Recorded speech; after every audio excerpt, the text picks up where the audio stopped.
Hello, friends. I think it goes without saying that a car is an invention that has significantly influenced humanity and our whole world.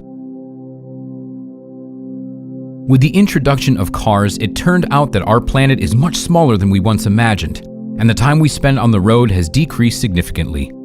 Each of us has the opportunity to visit more places and see the beauty of other countries and cities with our own eyes. Well, it is due to cars that our pace of life has increased, making our lives more comfortable and dynamic. Of course, the automobile world isn't limited to Ford or Mercedes. Almost every self-respecting country has many car brands, most of which have long been known to us. So, today we want to tell you the story of a Japanese automobile company which is known for its exceptional quality, reliability, and no less importantly, its affordability. You guessed it right, it's Honda.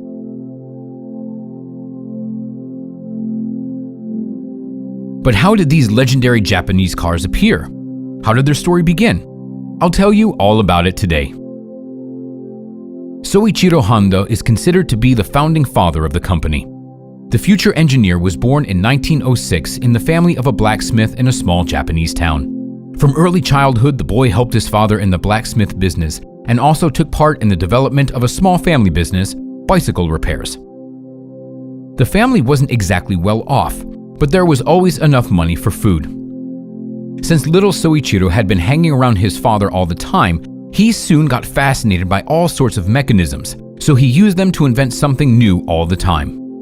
The boy studied diligently at school. His favorite subjects were counting and natural science. Soichiro's life wasn't much different from the lives of millions of other teenagers, but it didn't last long. In 1922, he left school, packed his things, and left his hometown for Tokyo. You may be surprised, but he did it because of his strong interest in the mechanical components of cars, which he realized he had when the first car appeared in their small town, the very famous and legendary Ford Model T. It was a true revelation for the boy.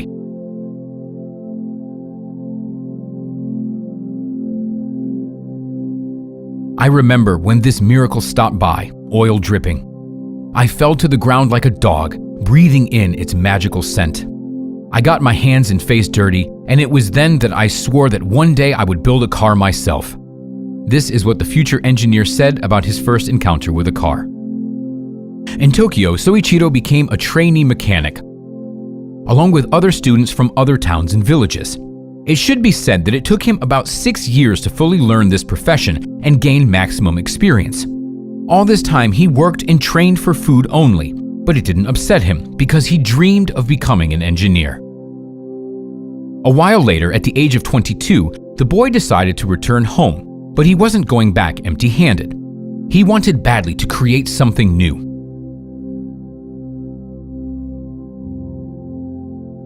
Upon returning home, Soichiro didn't sit idly, and very soon he opened his own garage in his home village.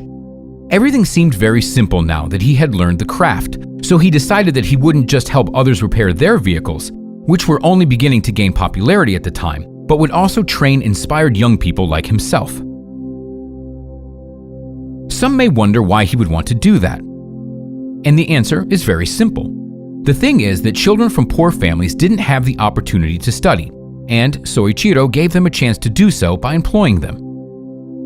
Jumping a little ahead, let me just say that many of those hungry students would later become top managers in the largest corporation. But first things first.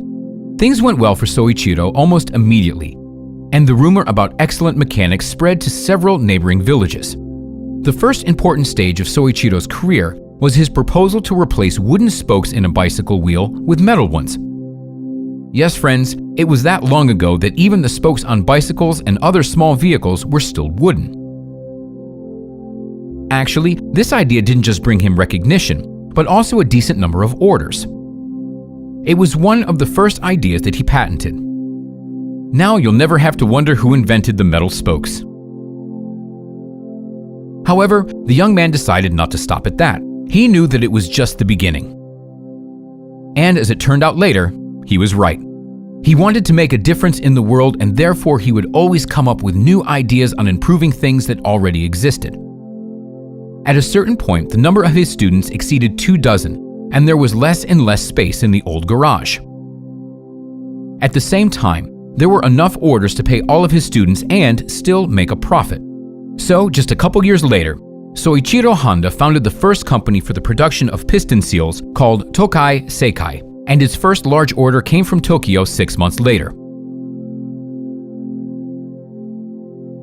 Moreover, the order was so large that the man had to build his first plant in the shortest time in order to fulfill the order in full and on time.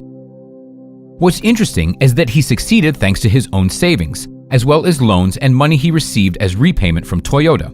Thus, it turned out that Toyota gave money to its future competitor. The production was successful, and the number of job positions grew all the time. The rest of the industrial giants in Japan also often resorted to the services of Honda, and the small company was confidently gaining momentum. But unfortunately, the company then faced some hard times, and just like with many other people from our videos, the Second World War was to blame. During the war, the company's plant was heavily bombed and completely destroyed. The damage was further aggravated by the 1945 earthquake. In the blink of an eye, a successful entrepreneur who had been building his business all his life ended up back at the bottom. Realizing that it would take too much time and, of course, money to restore his business, Soichiro decided to sell all that was left of his enterprise at a cheap price, for only 450,000 yen, about $22,000 at the time. And since it was during the American occupation of Japan, soon the yen depreciated even further, resulting in Soichiro selling the plant for almost nothing. Even though his money was little by business standards, he invested it in a new company, which he called the Honda Technical Research Institute in 1946. It was at that company that Soichiro decided to try attaching a small motor to his bike, just for fun, but the results of the experiment really sparked the entrepreneur's interest. The newly invented motorbike became the man's main transport, which he rode not only to work, but also on errands, and which he later decided to show his friends. It's also worth saying that the automotive industry was just dawning in Japan at the time, and this kind of vehicle was very popular. All his friends wanted to have the exact same motorbike, thereby becoming Honda's first customers. And a while later, Soichiro started seriously considering launching mass productions of these motorbikes, and just like that, Soichiro's fun experiment turned into something more. To attract investors, the man contacted more than 5,000 sellers, offering them to revive Japan's transportation system, but only a few dozen responded. However, that was enough. Thanks to their generous investments, the entrepreneur was able to purchase a large batch of Tohatsu motors, which were made from radio generators that were left over after the war. They were the ones used in the first motorbikes. But then he ran out of resources and had to create his own engine. It took Soichiro about a year, but in 1948, Honda already released the first motorcycle called Dream. The company was also engaged in the production of all of the other parts for motorbikes and motorcycles. The number of orders in post-war Japan was simply overwhelming, and being unable to meet the demand while being busy inventing something new, Soichiro invited another person into the company in the early 1950s. His name was Takeo Fujisawa, and he would soon become Soichiro's business partner, taking over the corporate management and sales. It is also worth noting that Soichiro Honda trusted Takeo, but he also admitted that Takeo made a much better manager than Soichiro himself. Honda worked more on product development, being more technically oriented, while Takeo took over negotiating and managing the staff. Additionally, when times were tough, Fujisawa invested his own money in the development of the company more than once, not asking for anything in return. This engineer-manager tandem worked, and in 1951 the company released an updated version of the motorcycle and opened a new factory in Tokyo.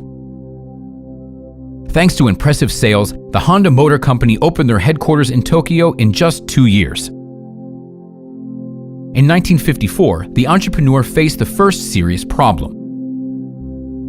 Even though his company held a whopping 15% of the Japanese market share, the vehicle production didn't meet the demand. Each of the leaders had different views on the company's development prospects. Fujisawa believed that an increase in sales would enhance profits, which would help multiply the number of employees in factories. But Honda's plans were much more ambitious. He didn't just dream of producing unrivaled racing motorcycles, but also of getting into international markets. The man was confident that he would achieve his goal through racing. After all, it would make for a great advertisement. By the way, Honda motorcycles had already participated in races. In 1953, a team of motorcycles went to Brazil. Unfortunately, one of the racers had fallen ill a few days before the start of the race and couldn't take part in it. As a result, another racer finished 13th out of 25 participants. In 1954, Soichiro Honda attended the TT races, where he could personally see the strengths and weaknesses of other motorcycles and their engines. Also, the entrepreneur bought his rival's developments and returned to Japan to continue working on improving his own. By that time, the company had already been producing about 130 motorcycles a day, and by 1959, this figure had increased tenfold, making Honda the world leader. As time went on, the company's growth required the development of the production structure. The entrepreneurs decided to open a new plant. More than 10 million yen were spent on the purchase of equipment, which naturally weakened the company's position, almost leading it to bankruptcy. However, Takeo Fujisawa saved the day. He turned to the government for help, and it facilitated the company's development through the changes in the country's road legislation. Thus, starting from 1954, they produced such motorcycles as Dream C70 and the Honda Super Cub. The latter significantly influenced Honda's further growth. The model was so successful abroad that the company started producing 50,000 new motorcycles a month. At that time, these were simply incredible numbers, and they remain such even now. The key benefits of these vehicles were their price and simplicity. However, the competition wasn't sitting on their hands either, and Japan's reviving economy gave birth to more and more companies that were ready to surprise their customers.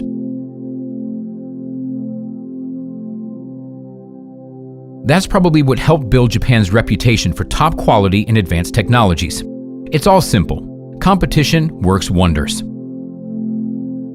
In the early 60s, the very first advertising campaign for Honda was launched. And from then on, the motorcycles of this brand were associated with biker culture and, for many, even with crime and gangs. First of all, such associations stemmed from the fact that Honda motorcycles were in great demand.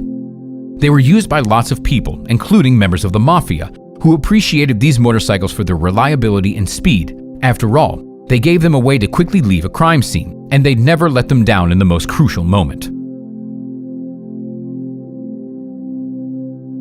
But even in spite of all the prejudices, Honda motorcycles were among the most convenient means of transportation.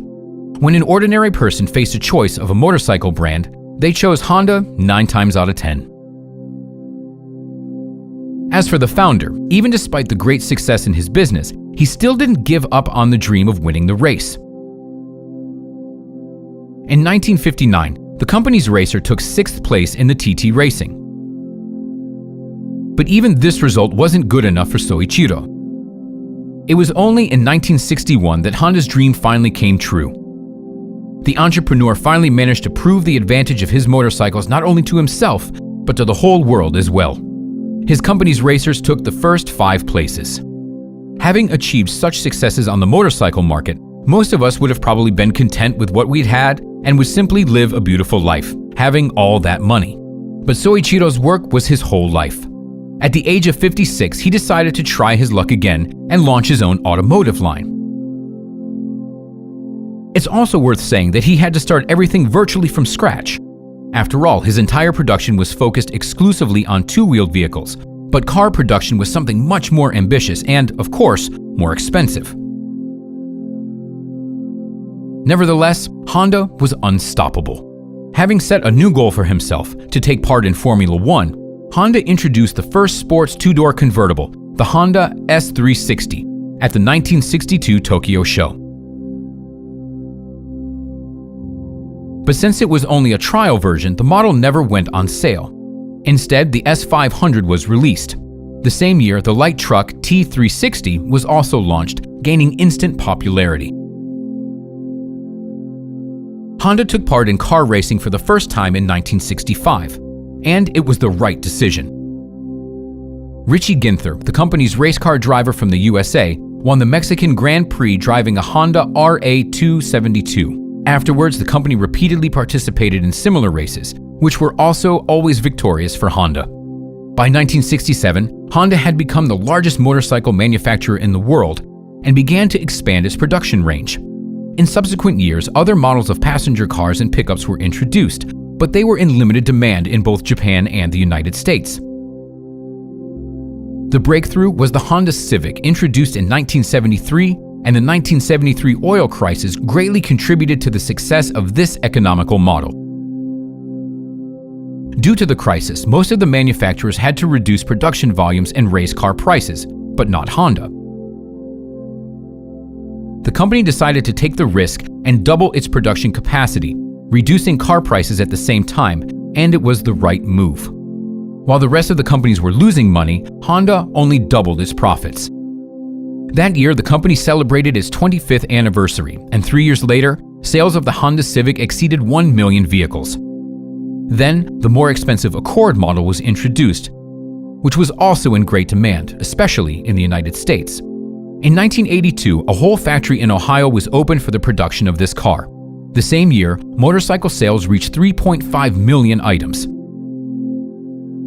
In 1986, Honda got engaged in the development and production of robots. In 1986, the Acura division was founded and began producing premium cars. This allowed Honda to become one of the largest car manufacturing companies by the end of the 1980s. In 1991, the Honda NSX supercar was introduced, with the first all-aluminum monocoque to feature a mid-engined V6 engine with variable valve timing.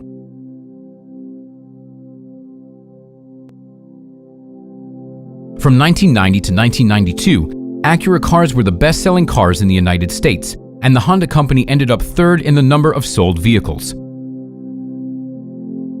At the same time, in the early 1990s, the US car market was already congested, and starting in 1993, car sales in the US began to fall, which forced Honda to expand its geography. In 1997 alone, factories were opened in India, Vietnam, Turkey, Indonesia, and Brazil. And in 1992, a joint venture in China was established to manufacture motorcycles. Soichiro Honda left the post of the company's president in 1973, but he still remained its leader. He left the company altogether only in 1983, but continued to be an advisor until the end of his life. The same goes for Fujisawa.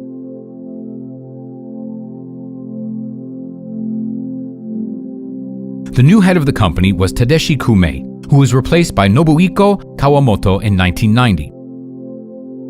After leaving the company, Soichiro became seriously interested in UFOs and even dreamed of creating his own flying saucer.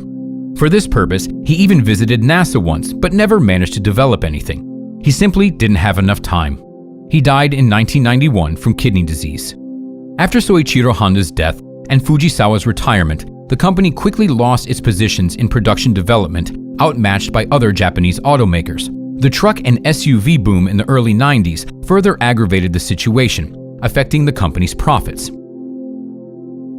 1992 and 1993, Japanese media reported that Honda was at serious risk of a hostile takeover by Mitsubishi Motors, which at the time was a larger automaker in terms of sales and was profiting from the successful Pajero and Diamante models.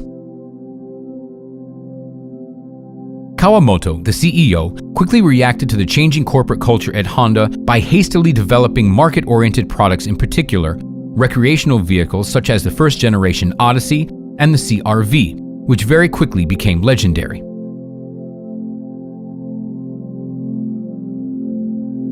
The most shocking change happened when Kawamoto ended Honda's successful participation in Formula One after the 1992 season, on the pretext of high expenses, as well as the desire to create a greener company image. In 1997, the first electric car, the Honda EV Plus, was introduced, which was the first of its kind. Since the 2000s, the company had developed in many directions. It firmly stuck to its principles, introduced by the founder, launching both innovative and high-quality cars.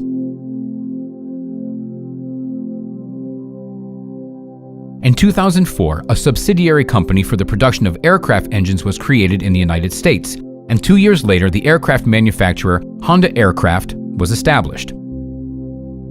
The period from 2005 to 2015 was marked by various events that influenced the company's development. From the release of the first motorcycle airbag to setting world records in sales, not only for motorcycles this time, but also for Honda Jet business jets.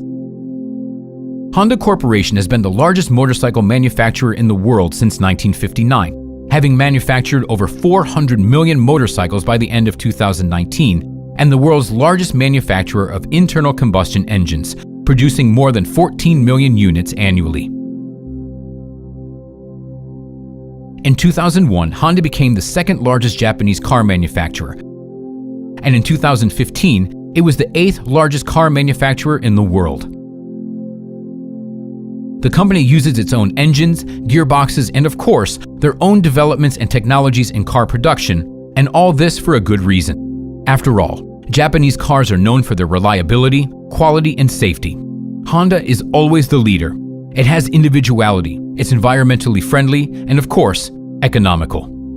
In addition to the main automotive and motorcycle business, Honda also manufactures garden equipment, boat engines, jet skis, and generators. Honda has also been involved in artificial intelligence and robotics research since 1986 and released its Asimo robot in 2000. The main production facilities of this giant are located in Japan, the USA, India, and Brazil, the main sales markets being the USA and Southeast Asia. All in all, there are currently over 30 Honda factories in 15 countries of the world. Honda is headquartered in Minato, Tokyo, Japan. In the 2006 Forbes Global 2000 list of the world's largest public companies, Honda ranked 74th and took 36th place in terms of turnover. Honda was also ranked 23rd on the list of the most valuable brands and 239th on the list of the best employers in the United States. The company is publicly owned, with the Honda family share being only 6%. In 2018, the company celebrated its 70th anniversary. It's definitely not about to stop at what's already been achieved. Over the time of its existence, more than 100 million cars have been produced, much to the delight of their owners.